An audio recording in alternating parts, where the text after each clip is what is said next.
નમસ્કાર, આપ જોઈ રહ્યા છો સાવજ ન્યૂઝ। મહેસાણામાં આમ આદમી પાર્ટી દ્વારા ભાજપ કલેક્ટરશ્રી અને કમિશનર વિરુદ્ધ ઉગ્ર વિરોધ કરવામાં આવ્યો। મહેસાણા શહેરમાં રાજકીય માહોલ ભારે ગરમાયો। આમ આદમી પાર્ટીના ઝંડા અને બેનરો વહીવટી તંત્ર દ્વારા ઉતારી લેવાની કાર્યવાહી સામે આપના પદાધિકારીઓ અને કાર્યકર્તાઓમાં ભારે આક્રોશ। મહેસાણામાં આમ આદમી પાર્ટી દ્વારા રસ્તા ઉપર ઉતરીને ભારે હોબાળો મચાવવામાં આવ્યો। આમ આદમી પાર્ટીના પ્રચાર અને પ્રસારને રોકવા માટે જાણી જોઈને ઝંડા ઉતારવામાં આવ્યા હોવાનું આપના હોદ્દેદારો જણાવી રહ્યા છે। વિશેષ રિપોર્ટ રામભાઈ પટેલ, મહેસાણાથી। હાય રે ભાજપ, હાય રે ભાજપ,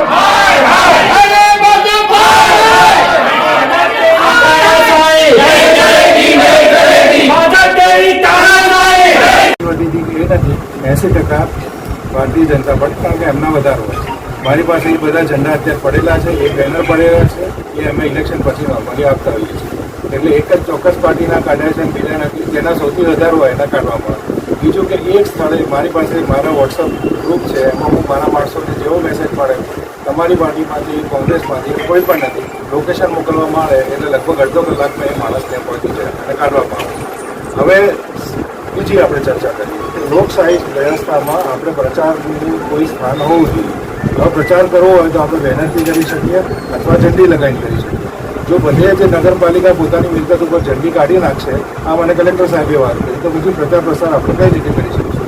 તો એનો તમે એક એસઓપી બનાવો, એની બેનર બનાવો અને દરેક પાર્ટીને એ મળી જાય। એમાં કોઈ પાર્ટી વાઇઝ નથી, એ તો પછી જે તે તમારો રેન્ડર વાંચી લેવાનું છે। એટલે એક અમે વ્યવસ્થા આજે જ બનાવી રહ્યા છીએ। એમાં આપણી પાર્ટીના જે પણ છે ત્યાં પણ લગાવ હોય, આ માનવ આશ્રમ ચોકડી સ્વરાજની ચૂંટણી ચાલી રહી છે। મહેસાણા અંદર આમ આદમી પાર્ટીએ પોતાના ઉમેદવારો ઉભા રાખ્યા છે અને સશક્ત રીતે એક સારો વિકલ્પ તરીકે જ્યારે જાહેર જનતા અમને સ્વીકારી રહી છે, ત્યારે ભારતીય જનતા પાર્ટી અને ચૂંટણી પંચ અને વહીવટતંત્ર અને પોલીસ તંત્ર આ ચારે બધા ભેગા થઈને ભાજપનો પ્રચાર કરતા હોય એવું સ્પષ્ટ દેખાય છે। એક બાજુ આમ આદમી પાર્ટીના જ્યારે ઝંડા અને બેનરો નીચે લગાવ્યા હતા એ બધા કાઢી નાખ્યા છે અને આ બધું થઈ રહ્યું છે નાયબ કમિશનર શ્રી દર્શનસિંહ ચાવડાના અધ્યક્ષતામાં।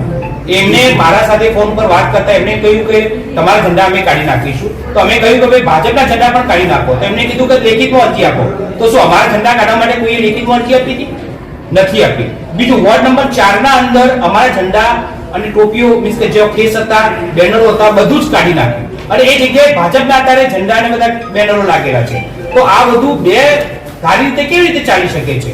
તો જો ચૂંટણી કમિશનર શ્રી, કલેક્ટર શ્રીને અમે ફોન પર વાત કરી, આરઓને ફોન પર વાત કરી, પીઆઈ ને વાત કરી, લેખિતમાં પોલીસ ફરિયાદ આપી છે, આમ છતાં એની કોઈ તજવીજ થતી નથી। તો એ સ્પષ્ટ દેખાડે છે કે આ બધા તંત્રો મળીને ભાજપને જીતાડવા માટે માંગે છે। તો અમે અહીંયા મુખ્ય ચૂંટણી અધિકારી તરીકે, અહીંયા જે જિલ્લાના વડા તરીકે કલેક્ટર સાહેબ છે એ તદ્દન નિષ્ફળ ગયા છે, એટલા માટે એમનું રાજીનામું માંગવામાં આવ્યા હતા, પરંતુ આજે અમને ખબર પડી કે એમના તાવ આવી ગયો છે અને રજા ઉપર છે। તો આ તાવ આવી ગયો, રજા ઉપર છે, તો એમનો ઇન્ચાર્જ કોણ છે? ચૂંટણીના દરમિયાન આવી રીતે કોઈને રજા મળી જાય, કોઈ સામાન્ય કોઈ બીએલઓ હોય કે શિક્ષક હોય જે નોકરી કરવા ગયો હોય, ચૂંટણીના અંદર એની નોકરી લાગી ગઈ હોય, તો એને રાજીનામું આ મીન્સ કે એને રજા માંગવી હોય તો કેટલી બધી પ્રક્રિયા કરવી પડે છે, એને કેટલા સર્ટિફિકેટ મૂકવા પડે છે અને એના પછી એને બીજું નામ આપે ત્યારે એને રજા મળે છે। તો કલેક્ટર સાહેબે એવી કઈ સર્ટિફિકેટ મેડિકલ મૂકી દીધા છે કે એમને રજા મળી ગઈ, અને જો રજા મળી ગઈ તો એમના ઇન્ચાર્જમાં કોણ છે? આ બધા પ્રશ્નો એક જ બાજુ લઈ જાય છે કે આ બધા ભેગા મળીને કમલમમાંથી જે ઓર્ડર આવે એટલું જ કરવાનું છે।